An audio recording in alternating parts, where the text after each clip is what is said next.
ವೀಕ್ಷಕರೆಲ್ಲರಿಗೂ ಸಾಪ್ತಾಹಿಕ ಭವಿಷ್ಯವಾಣಿ ವಿಶೇಷ ಕಾರ್ಯಕ್ರಮಕ್ಕೆ ಸ್ವಾಗತ. ಸ್ನೇಹಿತರೆ, ಜುಲೈ ತಿಂಗಳ ಈ ವಾರದಲ್ಲಿ ಚಂದ್ರ ಮತ್ತು ಮಂಗಳನ ಸಂಯೋಗವು ವೃಶ್ಚಿಕ ರಾಶಿಯಲ್ಲಿ ಸಂಭವಿಸಲಿದೆ. ಈ ಎರಡು ಗ್ರಹಗಳ ಸಂಯೋಗದಿಂದ ವೃಶ್ಚಿಕ ಯೋಗದ ನಿರ್ಮಾಣವಾಗುವುದು. ಜ್ಯೋತಿಷ್ಯ ಶಾಸ್ತ್ರದ ಪ್ರಕಾರ ಚಂದ್ರನು ತನ್ನ ಉನ್ನತ ರಾಶಿಯಾದ ವೃಷಭ ರಾಶಿಯಲ್ಲಿ ಚಲಿಸುವ ಮೂಲಕ ಗೌರಿ ಯೋಗದ ನಿರ್ಮಾಣವಾಗುವುದು. ಗ್ರಹಗಳ ಈ ಶುಭ ಸ್ಥಿತಿಯಿಂದ ಕೆಲವು ರಾಶಿಗೆ ಸೇರಿದ ಜನರಿಗೆ ಹೆಚ್ಚಿನ ಲಾಭ ದೊರಕುವುದು. ಹಾಗೆ ಅಪಾರ ಆರ್ಥಿಕ ಲಾಭವನ್ನು ಗಳಿಸುವ ಸಂಭವವಿದೆ. ಜೊತೆಗೆ ಈ ಅವಧಿಯಲ್ಲಿ ನೀವು ಸಾಕಷ್ಟು ಸಂತೋಷವನ್ನು ಹೊಂದುವಿರಿ. ಮನೆ, ವೃತ್ತಿ ಜೀವನಕ್ಕೆ ಸಂಬಂಧಿಸಿದಂತೆ ಅಪಾರ ಲಾಭವನ್ನು ಗಳಿಸುವ ಸಂಭವವಿದೆ. ಜೊತೆಗೆ ನಿಮ್ಮ ಆದಾಯವನ್ನು ಹೆಚ್ಚಿಸಲು ಹೊಸ ಮಾರ್ಗಗಳು ಗೋಚರಿಸುವುದು. ಜುಲೈ 7ರಿಂದ ಜುಲೈ 12ರವರೆಗಿನ ಧನು ರಾಶಿಯವರ ಭವಿಷ್ಯವನ್ನು ತಿಳಿದುಕೊಳ್ಳೋಣ. ಈ ವಾರದನು ರಾಶಿಯವರ ಫಲಾಫಲಗಳೇನು, ಗ್ರಹಗತಿಗಳು ಹೇಗಿರಲಿವೆ, ಕೌಟುಂಬಿಕ, ಸಾಮಾಜಿಕ ಜೀವನ ಹಾಗೂ ವ್ಯಾಪಾರ ವಹಿವಾಟು ಹೇಗೆ ನಡೆಯಲಿದೆ, ಅಲ್ಲದೆ ಯಾವೆಲ್ಲ ಸಮಸ್ಯೆಗಳು ನಿಮ್ಮನ್ನು ಈ ಸಾಪ್ತಾಹಿಕದಲ್ಲಿ ಕಾಡಲಿವೆ, ಅವುಗಳಿಗೆ ಪರಿಹಾರಗಳೇನು ಎಂಬುದನ್ನು ತಿಳಿಯಲು ಈ ವಿಡಿಯೋವನ್ನು ಸಂಪೂರ್ಣವಾಗಿ ವೀಕ್ಷಿಸಿ.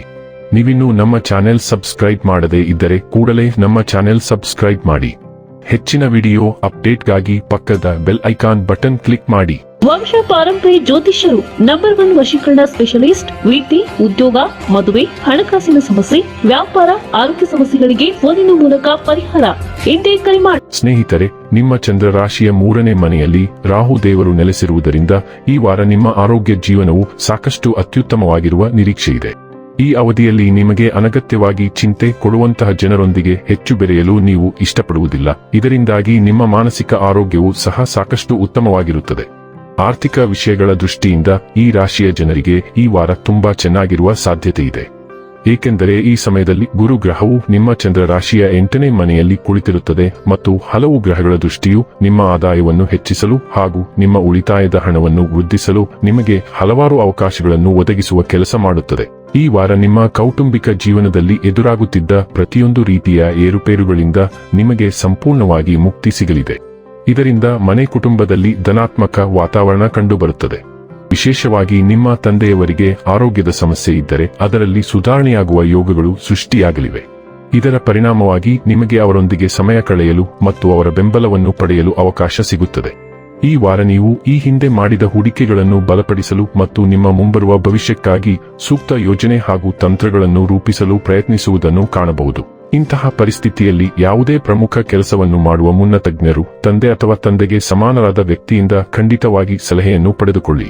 ಸ್ಪರ್ಧಾತ್ಮಕ ಪರೀಕ್ಷೆಗಳಿಗೆ ತಯಾರಿ ನಡೆಸುತ್ತಿರುವ ವಿದ್ಯಾರ್ಥಿಗಳು ಈ ವಾರ ತಮ್ಮ ಅದೃಷ್ಟಕ್ಕಿಂತ ಹೆಚ್ಚಾಗಿ ತಮ್ಮ ಕಠಿಣ ಪರಿಶ್ರಮವನ್ನೇ ನಂಬಬೇಕಾಗುತ್ತದೆ. ಏಕೆಂದರೆ ಅದೃಷ್ಟವು ಯಾವಾಗಲೂ ಜೊತೆಯಾಗಿರುವುದಿಲ್ಲ, ಆದರೆ ನಿಮ್ಮ ಶಿಕ್ಷಣವು ಜೀವನದ ಕೊನೆಯವರೆಗೂ ನಿಮ್ಮೊಂದಿಗೆ ಇರುತ್ತದೆ ಎಂಬ ವಿಷಯ ನಿಮಗೂ ಚೆನ್ನಾಗಿ ತಿಳಿದಿದೆ. ಆದ್ದರಿಂದ ಕೇವಲ ಅದೃಷ್ಟವನ್ನೇ ನಂಬಿ ಕುಳಿತುಕೊಂಡರೆ ನೀವು ಸಮಯವನ್ನು ವ್ಯರ್ಥ ಮಾಡುವುದಕ್ಕಿಂತ ಹೆಚ್ಚಾಗಿ ಏನನ್ನೂ ಮಾಡಲು ಸಾಧ್ಯವಿಲ್ಲ. ಹಾಗಾಗಿ ಕಳೆದುಹೋದ ದಿನಗಳನ್ನು ಮರೆತು ಇಂದಿನಿಂದಲೇ ನಿಮ್ಮ ಕಠಿಣ ಶ್ರಮಕ್ಕೆ ವೇಗವನ್ನು ನೀಡುತ್ತಾ ಮುನ್ನಡೆಯಿರಿ. ಮಿಥುನ ರಾಶಿಯ ವಾಯು ರಾಶಿಯ ಮೂಲಕ ಮಂಗಳ ಗ್ರಹದ ಸಂಚಾರವು ನಿಮ್ಮ ಒಬ್ಬರಿಗೊಬ್ಬರು ಸಂಬಂಧದ ಮೇಲೆ ಪರಿಣಾಮ ಬೀರುತ್ತದೆ. ನೀವು ನಿಮ್ಮ ಸಂಗಾತಿಯೊಂದಿಗೆ ನೇರ ಸಂಭಾಷಣೆ ನಡೆಸುತ್ತೀರಿ, ಅದು ದೀರ್ಘಕಾಲದ ಸಮಸ್ಯೆಯನ್ನು ಪರಿಹರಿಸುತ್ತದೆ. ವ್ಯಾಪಾರ ಪಾಲುದಾರಿಕೆ ಅಥವಾ ಒಪ್ಪಂದದ ವಿಷಯಕ್ಕೆ ತಕ್ಷಣದ ಗಮನ ಬೇಕಾಗುತ್ತದೆ ಮತ್ತು ಸ್ಪಷ್ಟ ಫಲಿತಾಂಶವನ್ನು ತಲುಪುತ್ತದೆ. ಭವಿಷ್ಯದ ಯೋಜನೆಗಳ ಮೇಲೆ ಪ್ರಭಾವ ಬೀರುವ ಸಭೆ, ಮಾತುಕತೆ ಅಥವಾ ಕಾನೂನು ಚರ್ಚೆಗೆ ನೀವು ಹಾಜರಾಗುತ್ತೀರಿ. ಅನಿರೀಕ್ಷಿತ ಭಿನ್ನಾಭಿಪ್ರಾಯ ಉಂಟಾಗುತ್ತದೆ, ಆದರೆ ಬೇಗನೆ ಇತ್ಯರ್ಥವಾಗುತ್ತದೆ. ನಿಕಟ ವ್ಯಕ್ತಿಯೊಬ್ಬರು ಬಲವಾದ ಅಭಿಪ್ರಾಯಗಳನ್ನು ವ್ಯಕ್ತಪಡಿಸುತ್ತಾರೆ, ಇದು ಪ್ರಾಮಾಣಿಕ ವಿನಿಮಯಕ್ಕೆ ಕಾರಣವಾಗುತ್ತದೆ.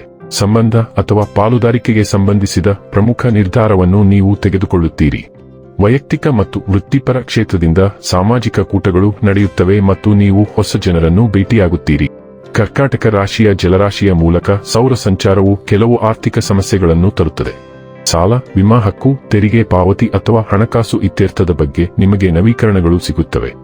ವಾರಗಳಿಂದ ತಪ್ಪಿಸಲಾಗಿದ್ದ ಸಂಭಾಷಣೆ ಅಂತಿಮವಾಗಿ ನಡೆಯುತ್ತದೆ ಮತ್ತು ಸತ್ಯವು ಸ್ಪಷ್ಟವಾಗುತ್ತದೆ. ಯಾರೊಬ್ಬರ ಉದ್ದೇಶಗಳ ಬಗ್ಗೆ ನಿಮ್ಮ ತಿಳುವಳಿಕೆಯನ್ನು ಬದಲಾಯಿಸುವ ಮಾಹಿತಿಯನ್ನು ನೀವು ಕಂಡುಕೊಳ್ಳುವಿರಿ. ಆನುವಂಶಿಕತೆ, ಆಸ್ತಿ ಅಥವಾ ಜಂಟಿ ಆಸ್ತಿಗಳಿಗೆ ಸಂಬಂಧಿಸಿದ ದಾಖಲೆಗಳು ವಿಳಂಬದ ನಂತರ ಪ್ರಗತಿಯನ್ನು ತೋರಿಸುತ್ತವೆ. ನಿಮ್ಮ ಭಾವನಾತ್ಮಕ ಸ್ವಾರ್ಥಕ್ಕೆ ಗುಣಪಡಿಸುವ ಅಗತ್ಯವಿದೆ, ಆದ್ದರಿಂದ ನೀವು ಕೆಲವು ಮೌನ ಸಮಯ ಅಥವಾ ಗುಣಪಡಿಸುವ ಅಭ್ಯಾಸಗಳನ್ನು ಆರಿಸಿಕೊಳ್ಳುತ್ತೀರಿ. ಸಿಂಹ ರಾಶಿಯಲ್ಲಿ ಶುಕ್ರನ ಸಂಚಾರದಿಂದಾಗಿ ಈ ವಾರ ನೀವು ದೀರ್ಘ ಪ್ರವಾಸಗಳು ಮತ್ತು ಅಧ್ಯಯನಗಳಿಗೆ ಅವಕಾಶಗಳನ್ನು ಪಡೆಯುತ್ತೀರಿ. ದೂರದ ಪ್ರಯಾಣವು ಯೋಜಿಸಿದಂತೆ ಮುಂದುವರಿಯುತ್ತದೆ ಮತ್ತು ಅಮೂಲ್ಯವಾದ ಜ್ಞಾನವನ್ನು ಹಂಚಿಕೊಳ್ಳುವ ಯಾರನ್ನಾದರೂ ನಿಮಗೆ ಪರಿಚಯಿಸುತ್ತದೆ.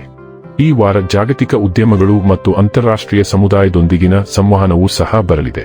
ಒಬ್ಬ ಅನುಭವಿ ಮಾರ್ಗದರ್ಶಕ ನಿಮಗೆ ಮಾರ್ಗದರ್ಶನ ನೀಡುತ್ತಾರೆ, ಅದು ಒಂದು ಪ್ರಮುಖ ಸಂದೇಹವನ್ನು ಪರಿಹರಿಸುತ್ತದೆ. ಉನ್ನತ ಅಧ್ಯಯನ, ಪ್ರಯಾಣ ಅಥವಾ ಕಾನೂನು ಔಪಚಾರಿಕತೆಗಳಿಗೆ ಸಂಬಂಧಿಸಿದ ದಾಖಲೆಗಳು ವಿಳಂಬವಿಲ್ಲದೆ ಮುಂದುವರಿಯುತ್ತವೆ. ಪ್ರಕಟಣೆ, ಬರವಣಿಗೆ ಅಥವಾ ಬೋಧನಾ ಅವಕಾಶವು ನಿಮ್ಮನ್ನು ಅನಿರೀಕ್ಷಿತವಾಗಿ ತಲುಪುತ್ತದೆ. ಶುಕ್ರವು ಶಿಕ್ಷಕರು ಮತ್ತು ಹಿರಿಯ ವ್ಯಕ್ತಿಗಳನ್ನು ಸಹ ಸೂಚಿಸುತ್ತದೆ, ಆದ್ದರಿಂದ ನೀವು ಅಂತಹ ಜನರೊಂದಿಗೆ ಸಾಕಷ್ಟು ಜ್ಞಾನೋದಯದ ಸಂಭಾಷಣೆಯನ್ನು ಹೊಂದಿರುತ್ತೀರಿ. ಇನ್ನು ಕೊನೆಯದಾಗಿ ಮಾಡಿಕೊಳ್ಳಬೇಕಾದ ಉಪಾಯಗಳ ಕುರಿತು ನೋಡುವುದಾದರೆ, ಮಂಗಳವಾರದ ದಿನ ಹನುಮಂತನ ಎದುರು ಮಲ್ಲಿಗೆ ಎಣ್ಣೆಯಿಂದ ದೀಪವನ್ನು ಬೆಳಗಿಸಿ. ವೀಕ್ಷಕರೇ, ಇದಾಗಿತ್ತು ಧನು ರಾಶಿಯ ಜಾತಕದವರ ಜುಲೈ 7 ರಿಂದ ಜುಲೈ 12 ರವರೆಗಿನ ಫಲದ ಮಾಹಿತಿ ಇಷ್ಟವಾದರೆ ವಿಡಿಯೋವನ್ನು ಲೈಕ್ ಮತ್ತು ಶೇರ್ ಮಾಡಿ. ಹಾಗೆ ಚಾನೆಲ್ ಸಬ್ಸ್ಕ್ರೈಬ್ ಮಾಡುವುದರ ಜೊತೆಗೆ ನಿರಂತರ ವಿಡಿಯೋ ಅಪ್ಡೇಟ್ಸ್ಗಳಿಗಾಗಿ ಪಕ್ಕದ ಬೆಲ್ ಐಕಾನ್ ಕ್ಲಿಕ್ ಮಾಡಿ.